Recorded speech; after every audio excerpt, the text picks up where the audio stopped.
राखी सावंत, तू इथे आलीस एंटरटेनमेंट करायला, पण तू आता थोडी बोरिंग झाली आहेस. तू स्वतःच्या इमोशन्स आणि प्रेमाची कटपुतली झाली आहेस. मला आधी नाटक वाटायचं, पण नंतर तुझं वन साइडेड लव्ह मला दिसू लागलं. प्लीज यातून बाहेर निघ. सर झुका, पण घुटणे टेकू नकोस.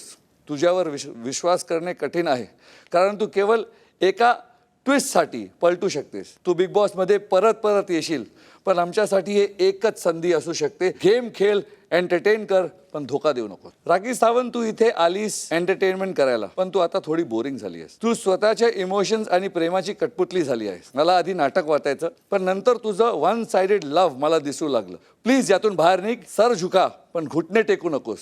तुझ्यावर विश्वास करणे कठीण आहे, कारण तू केवळ एका ट्विस्टसाठी पलटू शकतेस. तू बिग बॉसमध्ये परत परत येशील, पण आमच्यासाठी हे एकच संधी असू शकते. गेम खेळ. मराठी कला विश्वातील अशाच अपडेट जाणून घेण्यासाठी तुम्ही आमचं चॅनल टेलीचक्कर रिजनला नक्कीच सबस्क्राईब करा.